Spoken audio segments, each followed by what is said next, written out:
하나님의 말씀은 느헤미야 5장 1절로부터 13절까지의 말씀을 교독을 합니다. 구약 성경 732쪽에 있습니다.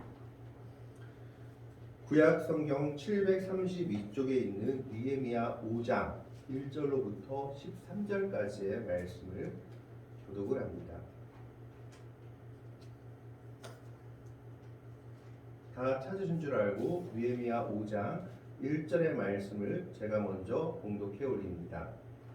그때 백성들이 그들의 아내와 함께 크게 부르짖어 그들의 형제인 유다 사람들을 원망하는데 어떤 사람은 말하기를 우리와 우리 자녀가 많이 양식을 얻어먹고 살아야 된다 하고, 어떤 사람은 말하기를 우리가 밭과 포도원과 집이라도 저당 잡히고 이 흉년의 곡식을 얻자 하고, 어떤 사람은 말하기를 우리는 밭과 포도원을 돈을 내면서 왕에게 세금을 바쳤도다.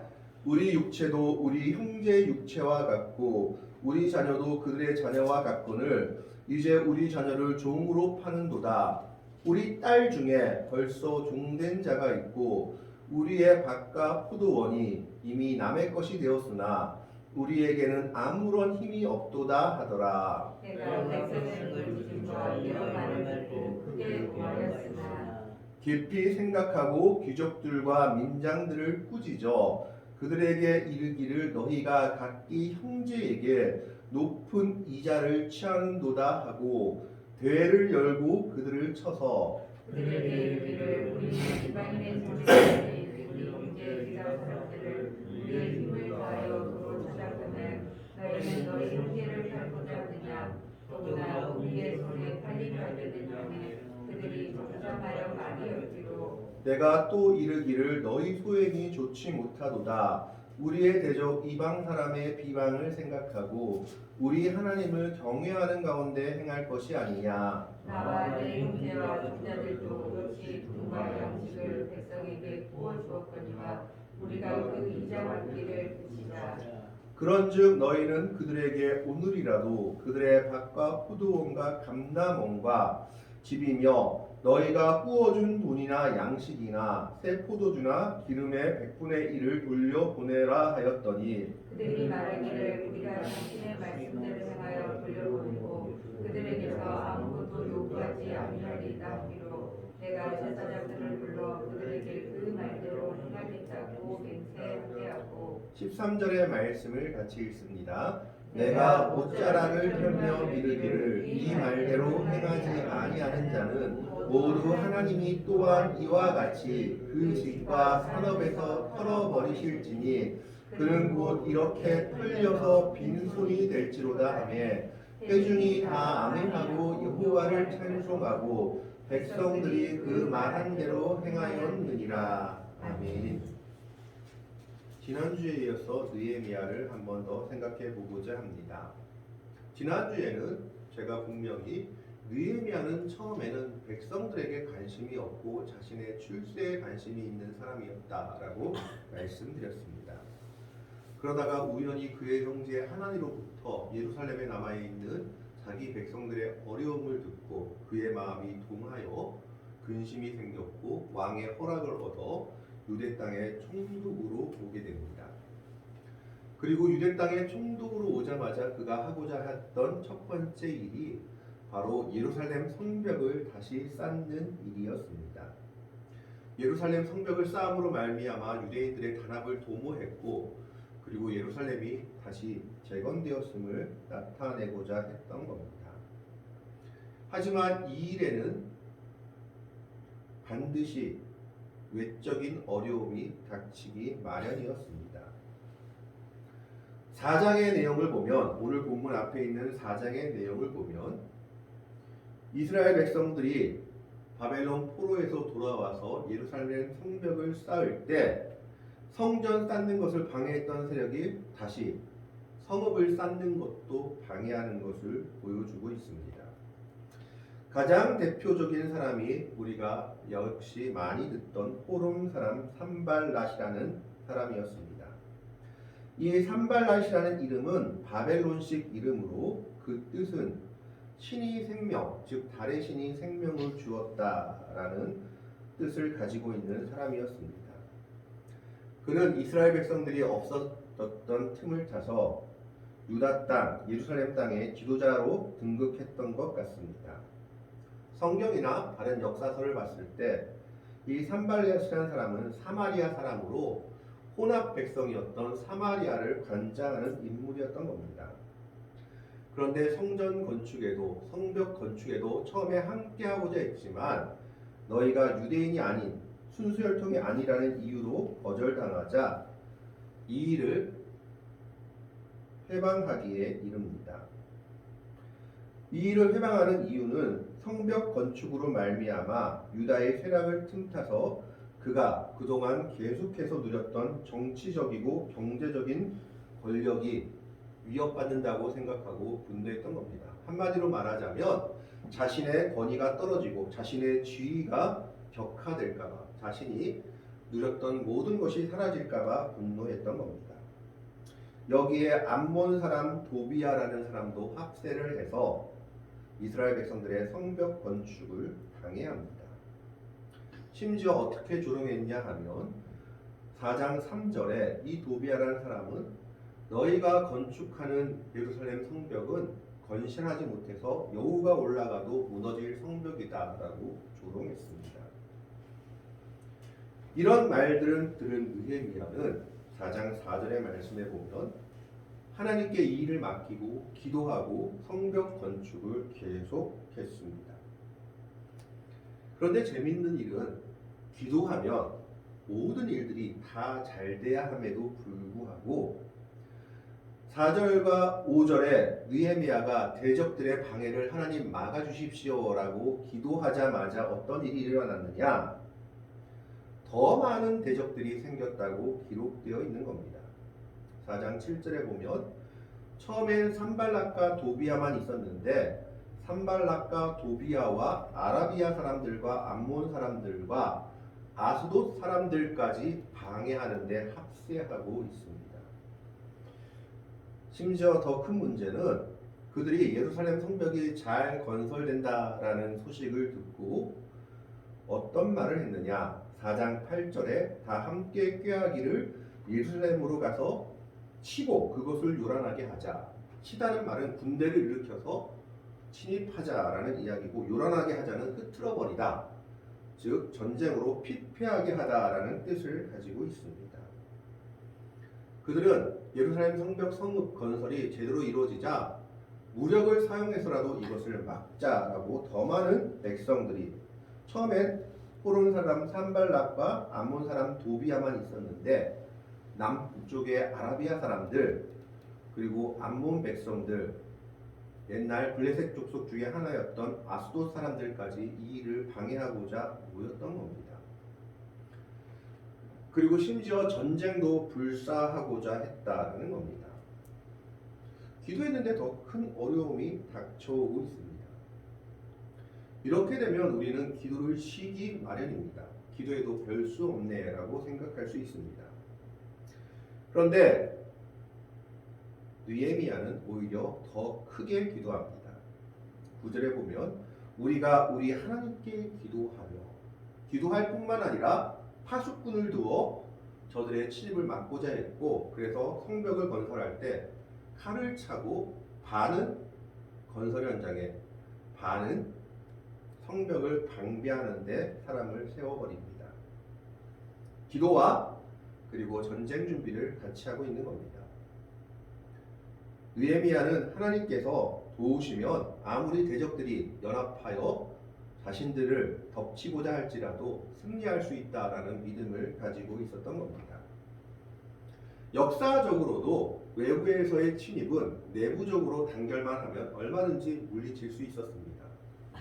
많은 나라들이 흥망성쇠를 이뤘던 가장 큰 문제는 외부의 침입이 아니라 내부의 무너짐이었습니다. 외부에서 어떤 위협이 있다 할지라도 내부적인 결속만 있었다면은 그 어떤 세력도 막을 수가 있었던 겁니다. 우리나라의 역사에서도 고구려가 많은 대적들을 막았던 이유 중에 하나가 내부적 결속입니다. 그러나 고구려가 망한 이유가 무엇입니까? 영계소문의 아들들이 서로 나뉘었고 그리고 서로 내부적인 결속이 무너지자마자 고구려는 망해버렸습니다. 고구려뿐만 아니라 여러 역사들이 그러한 것을 증명하고 있습니다. 그래서 사장에 있는 외부적인 위협들은 이스라엘 백성들이 내부적으로 결속만 하며 막을 수 있는 일들이었습니다. 그런데 오늘 본문에서는 이제 가장 큰 문제, 내부적인 결함들, 즉 내부적인 분열들이 드러나고 있습니다. 오늘 1절의 말씀을 보면 그때의 백성들이 그들의 아내와 크게 부르짖었다라고 말하고 있습니다. 이 부르짖었다는 말의 원어의 말은 치아카라고 하는데 이 낱말은 물리적으로 귀에 들리는 소리뿐만 아니라 불의에 대한 탄원은 물론 그러한 상황을 바로잡아 주기를 바라는 도움의 호소를 뜻하는 단어입니다. 그걸 부르짖는다라고 얘기하고 있습니다. 그런데 누가 부르짖었습니까? 백성들이 부르짖었습니다. 그런데 재미있는 말이 하나 그 뒤에 나옵니다. 백성들이 그들의 아내와 함께 크게 부르짖었다. 구약이나 느헤미야에서 보면 여성들의 역할이 그렇게 두드러지지 않습니다. 그런데 백성들이 아내와 함께 부르짖었다는 것은 지금 내부적으로 너무나 큰 문제가 이들의 가정에 임했다라는 것을 나타내고 있는 겁니다. 남편이건 부인이건 말할 것 없이 다 나와서 자신들의 가정의 어려움을 느헤미야에게 호소하고 있는 겁니다. 그만큼 큰 어려움을 백성들이 겪고 있음을 보여주고 있습니다. 부인까지 나와서 호소해야 될 정도로 가정에 큰 어려움들이 백성들에게 닥쳐왔던 겁니다. 그들의 어려움은 세 가지 정도로 2절과 3절과 4절에 나와 있습니다. 2절 말씀을 한번 봅니다. 어떤 사람은 말하기를 우리와 우리 자녀가 많으니 양식을 얻어먹고 살아야 하겠다. 얻어먹고 산다는 것은 품꾼으로 사는 사람을 이야기합니다. 그런데 여기서 무슨 문제가 있느냐? 품꾼으로 살아야 하는데 자녀들이 많으니까 일자리가 없는 겁니다. 첫 번째는. 두 번째는 일자리가 있어도 주인이 악덕 주인이어서 부당 노동 행위가 있어서 제대로 값을 못 받는 겁니다. 그러니까 자녀들이 많아서 일을 해야 되는데 일할 데가 없고 일을 해봤자 주인이 제값을 쳐주지 않으니까 먹고 살기가 막막하다라고 얘기하고 있는 겁니다.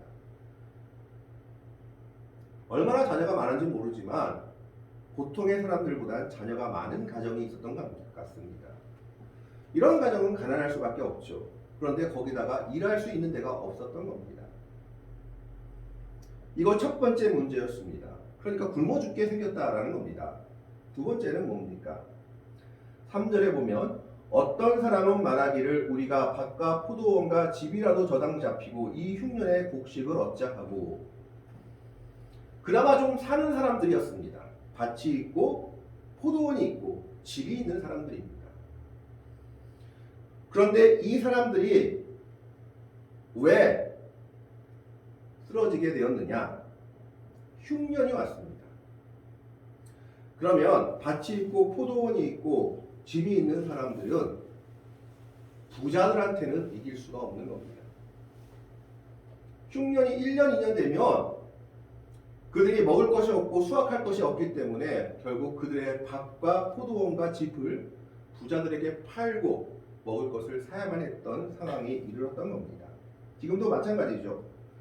대기업이 중소기업과 경쟁하면 중소기업이 대기업을 이길 수가 없습니다.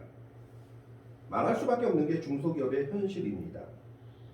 그래서 이 두 번째 무리는 분원들과는 부자 농부들과는 시장에서 경쟁하지 못해서 이문을 받기는커녕 흉년이 오자마자 그들이 가지고 있던 재산, 밭과 포도원과 심지어 사는 집까지 부자들에게 넘기고 먹을 것을 구해야 하는 신세가 되었던 겁니다. 전형적으로 빈익빈 부익부의 부조리에 희생당하고 있는 이들이었습니다. 이 당시 이자율이 65%에서 70% 정도 됐다고 합니다. 100만 원을 빌려주면 이자가 65만 원에서 75만 원 줘야 됐다라는 겁니다. 그만큼의 고리대금에 고통받고 있는 이들이었습니다. 그래서 그들이 가진 것을 다 빼앗긴 이들이 두 번째 문제였습니다. 세 번째 문제가 4절에 나옵니다. 어떤 사람은 말하기를 우리는 밭과 포도원으로 돈을 빚내서 왕에게 세금을 바쳤도다. 이게 무슨 말이냐면 이 당시 식민지였던 유대는 페르시아 제국에 세금을 바쳐야 했습니다. 그런데 이 세금이 너무나 가중했던 겁니다. 그래서 밭과 포도원을 가지고 돈을 빚내서 아까도 고리대금만 파는 사람들한테 빚을 내가지고 세금을 바치고 나니까 어떻게 됐냐? 밭과 포도원이 고리대금만 파는 자들에게 넘어가서 잃어버리게 되는 겁니다. 왜 이런 일이 생겼냐 하면 성벽 건축하는 문제 때문에 생긴 문제 중에 하나입니다. 왜 그랬냐 하면 성벽 건축할 때 반은 성벽 건축하는 데 동원되고 반은 일하고 하루는 일하고 하루는 성벽 건축하고 이러다 보니까 이런 사람들은 하루하루 일해서 먹고 살아야 하는데 하루하루 일하는 게 불가능했던 겁니다. 그러다 보니까 왕에게 내는 세금조차도 그들에게 부담이 됐던 겁니다. 하지만 세금을 내지 않으면 제국의 혹독한 징벌이 뒤따르기 때문에 빚을 내서라도 세금을 내야만 했던 겁니다. 결국 그 세금을 내자마자 그들은 밭과 포도원, 자신들의 기업을 잃어버리게 되고 결국 가난한 사람, 모든 것을 빼앗기는 사람이 되어버렸던 겁니다. 그래서 이들이 결국은 어떤 지경기까지 이르느냐? 5절 말씀을 보겠습니다. 이제 우리 육체도 우리 형제의 육체와 같고 우리 자녀도 그들의 자녀와 같고는 부자나 가난한 자나 똑같은 사람이다, 이 이야기입니다. 그런데 이제 우리 자녀를 종으로 파는도다. 갚을 게 없으니까 이제 아이들을 종으로 팔기 시작합니다. 파는 게 아니라 데려가는 거죠. 거의 인신매매 수준에 이른 겁니다. 심지어 뭐라고 얘기합니까? 우리 딸 중에 벌써 종된 자가 있고 우리의 밭과 포도원이 이미 남의 것이 되었으나 우리에게는 아무런 힘이 없도다. 사실 밭과 포도원은 하나님의 율법에 의하면 그 백성들에게 주신 기업이기 때문에 다른 사람이 취하면 안 되는 것이었습니다. 그러나 재산 많은 사람들이 그들의 재물을 무기로 남의 밭과 포도원을 어거지로 가져가고 있는 겁니다. 그것도 이방 백성이 아니라 같은 유대인들끼리 이런 일이 행해지고 있었다라는 겁니다. 이것은 심각한 문제였습니다. 그래서 백성들은 그들의 부인과 같이 나와 이 사실을 부르짖었던 겁니다.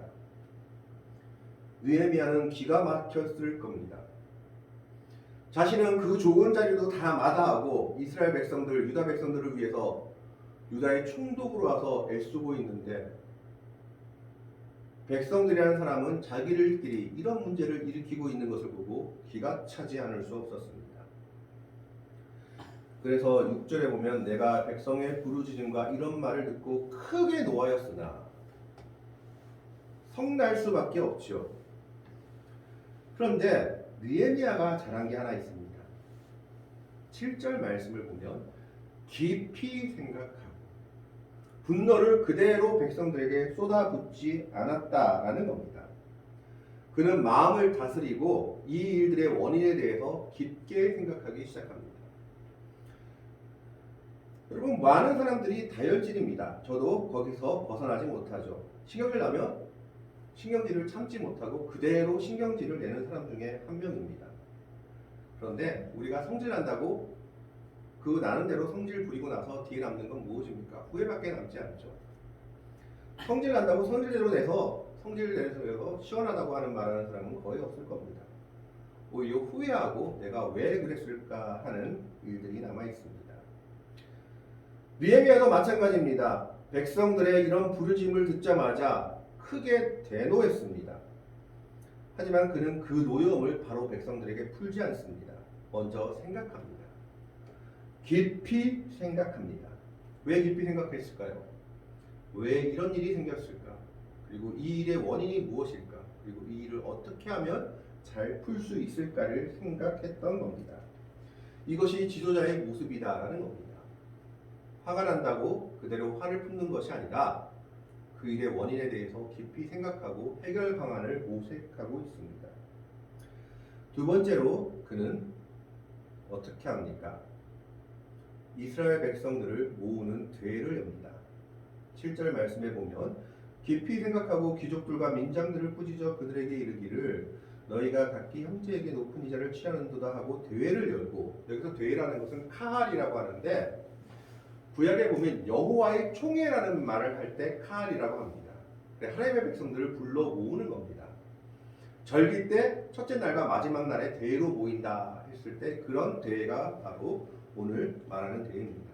이스라엘 백성들에게 큰 문제가 생겼을 때, 결정해야 할 일들이 생겼을 때 모이는 모임입니다. 그 여호와의 총회다라고 말하기도 합니다. 이 대회를 개최한 이유는 지금 백성들이 말하고 있는 문제가 몇몇 사람들 어느 개인의 문제가 아니라 공동체의 문제이며 함께 해결해야 하는 문제다라는 것을 백성들에게 주지시키고 있는 겁니다. 이건 우리 민족의 문제다, 누구 개인의 문제가 아니다라는 것을 백성들에게 상기시키고 있습니다.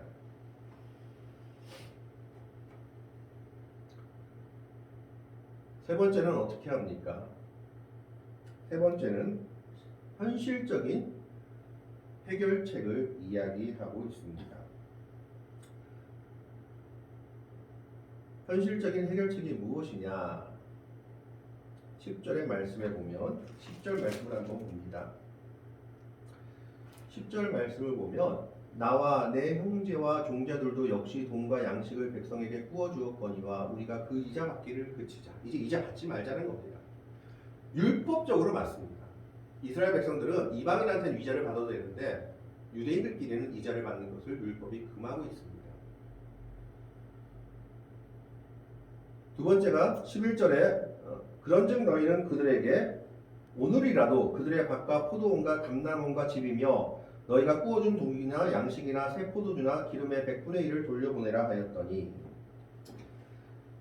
동산과 부동산과 집은 돌려주라고 얘기합니다. 왜? 그들이 살아야 될 터전이기 때문에. 동산과 부동산과 집은 왜 돌려줄까요? 농사 지어야 될 터전이고 살아야 될 터전이니까 그건 돌려줘라. 나중에 뭐 그 원금을 받더라도 일단 먼저 그건 돌려주라. 밭과 포도원과 감람원을. 그 다음에 구워준 돈이나 양식이나 새 포도주나 기름의 100분의 1을 돌려보내라. 이 100분의 1이라는 것이 어떻게 보면 적은 숫자지만 원어의 의미를 보면 이자라는 말하고 100분의 1이 비슷한 단어이기 때문에 혹시 혼동했나 해가지고 이자 부분이 아닌가 하고 해석하는 분들도 있습니다. 그래서 어쨌든 이 100분의 1은 이자 부분이다라고 보시는 게 합당할 것 같습니다. 한마디로 얘기하자면 지금까지 이자 받은 거 돌려주라라고 얘기하는 겁니다.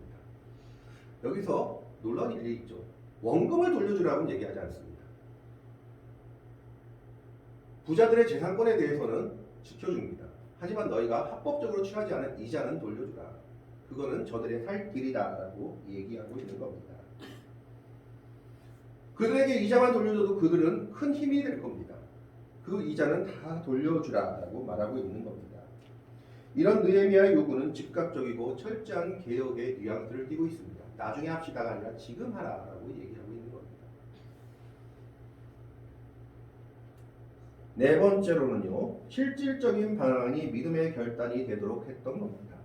무슨 말이냐면 12절 말씀에 보면 그들이 말하기를 우리가 당신의 말씀대로 행하여 돌려보내고 그들에게서 아무것도 요구하지 아니하이다 하기로, 그들이 맹세를 하나 합니다. 그런데 이것만 가지고는 안 되는 겁니다. 그래서 내가 제사장들을 불러 그들에게 그 말대로 행하겠다 하고 맹세하게 하고 제사장 앞에서 결단하게 합니다. 제사장에게로 가서 맹세케 하고 선포하는 말에 아멘하며 찬송하고 행하게 했다라는 겁니다. 선의의 열심이 아니라 믿음의 결단으로 이 문제를 해결하고자 하는 겁니다. 사람의 마음은 언제든지 변할 수 있습니다. 하지만 이걸 하나님 앞에서의 맹세로 바꾸면 변치 않는 약속이 되기 때문에 그는 이것을 하나님 앞에서의 맹세로 바꿔버립니다. 다섯 번째는 뭡니까? 자신이 스스로 먼저 본을 보이겠다라고 약속합니다. 백성들만 행하는 것이 아니라 내가 먼저 행하겠다라고 얘기하는 겁니다. 10절 말씀에 나와 내 형제와 종자들도 역시 돈과 양식을 백성에게 구워 주었거니와 많이 빌려준 것 같습니다. 우리가 그 이자 받기를 그치자. 나부터 이자 안 받게, 그리고 나부터 돌려주겠다 만약 있으면, 그 얘기를 하고 있는 거고, 14절 이후에 보면 그가 또 어떻게 합니까? 내가 12년 동안 총독 월급 받지 않겠다라고 선언합니다. 그리고 내 걸 다 털어서 백성들을 먹이겠다라고 얘기하고 실제로 그렇게 합니다. 이런 어려운 일은 리더 스스로가 본을 보여야 된다라는 겁니다. 느헤미야는 이렇게 할 수 있었던 이유가 페르시아에서 술 맡은 관원장으로 있으면서 그만큼의 재산을 그가 모았기 때문입니다. 그 모은 재산을 이제 백성을 위해서 하나님의 일을 위해서 쓰겠다라고 선포하고 있는 겁니다. 그리고 마지막으로 그는 이 모든 문제를 기도로서 해결하고 있습니다. 5장 19절에 뭐라고 기도하고 있냐면 내 하나님이여 내가 이 백성을 위하여 행한 모든 일을 기억하사 내게 은혜를 베푸시옵소서. 하나님께 모든 걸 맡기며 기도하며 행하고 있는 것을 보여주고 있는 겁니다. 이것이 내부적인 문제에 대한 느헤미야의 해결책이었습니다. 첫 번째가 뭐였습니까? 참았죠. 바로 화내지 않고 참고 깊이 생각했습니다. 두 번째는 온 백성을 모이게 합니다. 이게 공동체의 문제라는 걸 주지시킵니다. 세 번째는 어떻게 했을까요? 세 번째는 실질적인 해결책을 제시했습니다. 집과 포도원과 감남원, 농사할 곳은 돌려보내고 너희가 그동안 받은 이자 돌려주어라. 그래서 저들이 살 길을 마련해 주라 라고 얘기합니다. 네 번째로는 이것이 말로만 그치지 않게 하고 하나님 앞에 가서 맹세하게 합니다. 왜요? 하나님 앞에 맹세만이 실질적으로 행할 수 있습니다. 다섯 번째는 어떻게 합니까? 내가 먼저 하겠다고 돈을 보입니다.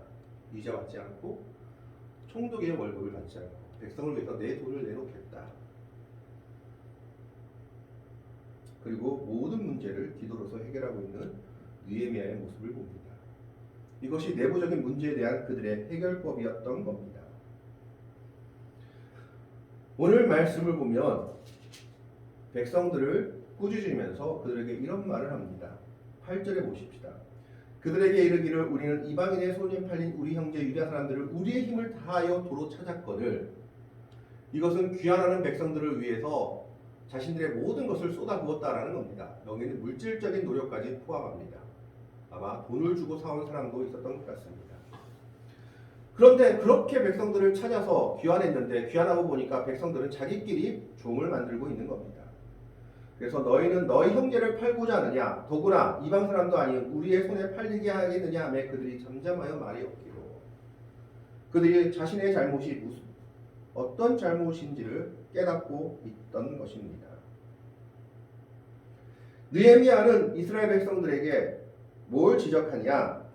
첫 번째로 기득권층이 동족에게서 높은 이자를 받는 행위가 좋지 않다는 것을 말합니다. 율법의 측면에서 얘기하고 있는 겁니다. 율법적으로 잘못됐다. 하나님의 말씀에 비춰봤을 때 잘못됐다. 두 번째로 여호와를 경외하는 가운데 행하는 것이 아니다라는 겁니다. 종교적인 잘못이다라고 얘기합니다. 세 번째로 세상 사람들의 비방을 생각해보라라고 얘기합니다. 9절에 보십니다. 9절을 한번 보겠습니다. 내가 또 이르기를 너희의 소행이 좋지 못하도다. 우리의 대적 이방 사람의 비방을 생각하고 우리 하나님을 경외하는 가운데 행할 것이 아니냐. 이방 백성들이 유다 백성들은 단결이 잘 된다 했는데 자기들끼리 종으로 팔고 있네. 비난할 것이다라는 겁니다. 그거 생각하면 너희가 이렇게 행할 수 있냐라고 말하고 있는 겁니다. 그러면서 자신이 먼저 솔선수범하여 이 일을 해결하고자 외쳤고 백성들이 그 말에 아멘으로 화답하고 따라가는 것이 오늘 내부적 분열의 해결의 모습이었습니다. 이것은 오늘 우리들의 교회에도 많은 점을 시사합니다. 하나님의 교회는 백성들의 원망에 대해서 귀가 열려 있어야 됩니다. 이 나라 이민족의 백성들이 무엇 때문에 힘들어하고 아파하는지를 들을 수 있는 귀가 있어야 한다라는 겁니다. 그리고 힘들어하고 아파하는 백성들의 편에 서야 하는 것을 오늘 느헤미야의 모습을 통해서 이야기합니다. 그리고 그 편에 선다는 것은 바로 무엇입니까? 먼저 솔선수범하는 겁니다. 느헤미야는 자신이 먼저 이자 받기를 그치고 총독의 녹을 받지 않고 자신의 재물을 털어 백성을 위하겠다라고 선언합니다. 오늘 우리들의 교회에도 이런 모습이 있어야 합니다. 하나님의 나라를 위해서 하나님의 백성들을 섬기는 모습으로 살아가야 한다라는 것을 보여주고 있는 겁니다. 그리고 이것은 말로만 하는 선언이 아니라 하나님 앞에서의 맹세가 되어야 함을 이스라엘 백성들의 모습을 통해서 보여주고 있는 겁니다. 그리고 기도하는 가운데 이 모든 일들이 해결되고 있음을 말하고 있습니다. 반드시 이 모든 일에는 기도가 함께 해야 함을 말하고 있는 겁니다. 오늘 우리는 이스라엘 백성들의 아픔을 살펴보았습니다. 이스라엘 백성들의 아픔은 무엇입니까? 세 가지였습니다. 세금을 내지 못한다. 자녀들이 많아서 먹고 살 것이 없다. 흉년이 들어서 우리의 것을 다 빼앗겼다. 그 아픔에 대해서 느헤미야는 실질적인 해결책을 제시하고 그대로 따르고자 하고 이것이 하나님을 섬기는 길이다라고 얘기하고 있습니다. 그리고 자신이 먼저 앞장서고 있는 것을 보게 됩니다. 오늘 우리들의 교회도 이 느헤미야의 길을 따라가기를 바랍니다. 백성들의 아픔에 귀를 기울이고 그 아픔이 무엇인지 안다면 이것을 해결하기 위해 노력하고 먼저 자신의 것을 내어놓으며 솔선수범하는 모습들이 교회에 있어야 합니다. 그리고 그 아파하는 모습들을 기억하고 그들을 위해서 기도하는 모습이 있어야 한다는 겁니다. 그런 모습 속에서 그들의 아픔이 해결되며 그리고 그들의 문제들이 해결되는 것을 오늘 느헤미야의 모습을 통해서 보여주고 있습니다. 오늘 이스라엘 백성들의 이 모습들, 그 아픔들이 먼저 솔선수범하는 모습, 기도하는 모습, 하나님의 앞에서 맹세하는 모습을 통해서 해결되었듯이 오늘 우리들의 교회도, 오늘 우리들의 모습도 이 아픔들에 대해서, 세상의 아픔에 대해서 귀 기울일 수 있어야 하고 그들을 위해서 기도할 수 있어야 하고 그들을 위해 먼저 나아가며 실천하며 행할 수 있어야 한다는 것을 보여주고 있습니다.